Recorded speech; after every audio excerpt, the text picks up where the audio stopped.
Imagine your dog swallows something he shouldn't, it's midnight, your regular vet is closed, you rush to the emergency animal hospital, and before they even start treatment, someone slides a paper across the counter. Estimated cost, $1,500, and that's just the average. Some emergencies run $3,000, $4,000, even $5,000 before you leave the building. That moment is happening to thousands of pet owners every single week, and most of them had no idea it was coming. Today, we're going to break down exactly what that bill looks like, what pet insurance actually covers when disaster strikes, and at the end, a smarter way to handle the smaller stuff that doesn't cost you a fortune. Let's start with the number. $1,500, that's the average emergency veterinary visit in the United States right now. But average doesn't tell the whole story. If your cat gets urinary blockage, you're looking at anywhere from $2,000 to $5,000. A dog with bloat, which is a life-threatening stomach condition, can run $3,000 to $7,000. Swallowed foreign object requiring surgery, budget $2,000 to $4,000. Hit by a car with internal injuries, you could be staring at $10,000 or more before your pet is stable. These aren't horror stories. These are Tuesday nights at emergency vet clinics across the country. Now here's where most people assume they're protected when they're actually not. They look at their pet insurance card, they see words like comprehensive coverage, and they feel safe. Then the claim comes back and the reimbursement is nothing like what they expected. So let's put both numbers on screen together. Emergency vet bill on one side, typical insurance reimbursement on the other. You bring in a $1,500 bill. Your policy has a $250 annual deductible, which is common. Your reimbursement rate is 80%, also common. And your annual maximum is $5,000. Sounds solid, right? Here's the math. You subtract the deductible first. That leaves $1,250. Then you receive 80% of that, which is $1,000. So you're out of pocket $500 on a $1,500 bill. That's actually a good outcome.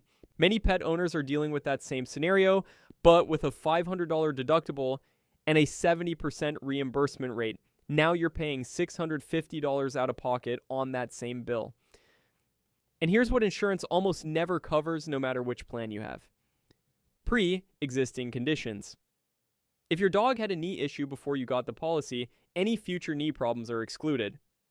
Routine wellness visits, dental cleanings, vaccines, flea and tick prevention, most basic plans don't touch those.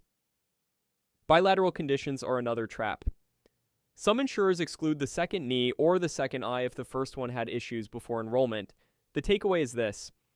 Pet insurance is genuinely valuable for major emergencies and unexpected illnesses. But you have to understand what you're buying before you need it, not after. So when does insurance really shine? Unexpected cancer diagnosis.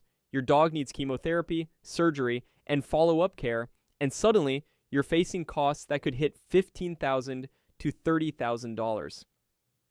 A good policy can cover $12,000 to $25,000 of that, depending on your annual maximum. Orthopedic surgeries, cruciate ligament repairs are extremely common in dogs and can cost $3,000 to $6,000 per leg. Insurance handles a massive chunk of that. Serious accidents, poisoning events, emergency hospitalization, these are exactly the scenarios where paying that monthly premium pays off enormously. The math works in your favor when something big and unexpected happens. It does not work as well when you're trying to cover routine and predictable expenses. Now here's the part of pet ownership nobody talks about enough. The middle ground. The visits that aren't emergencies but definitely need attention. Your dog has been scratching nonstop for 2 weeks. Your cat stopped eating but seems otherwise fine.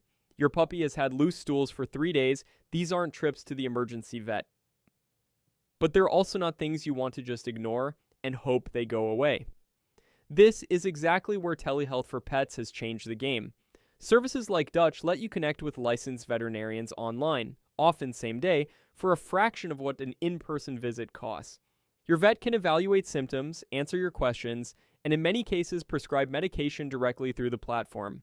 You skip the waiting room, skip the stress of putting your anxious cat in a carrier, and get real medical guidance from an actual licensed professional.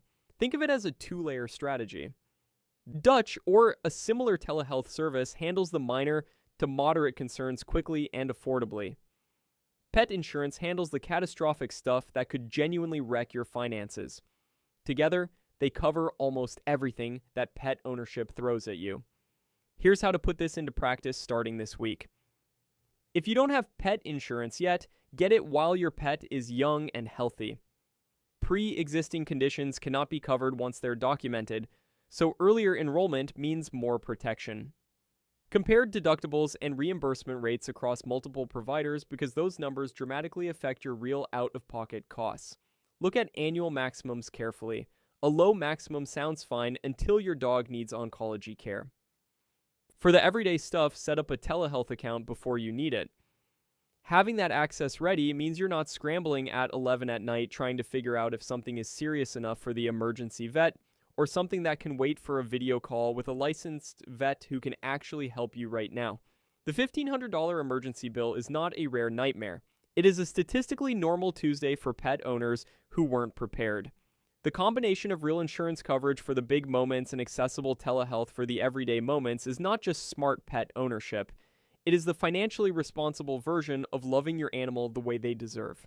Your pet cannot tell you when something is wrong until it really is wrong. Be the person who already has a plan before that moment arrives.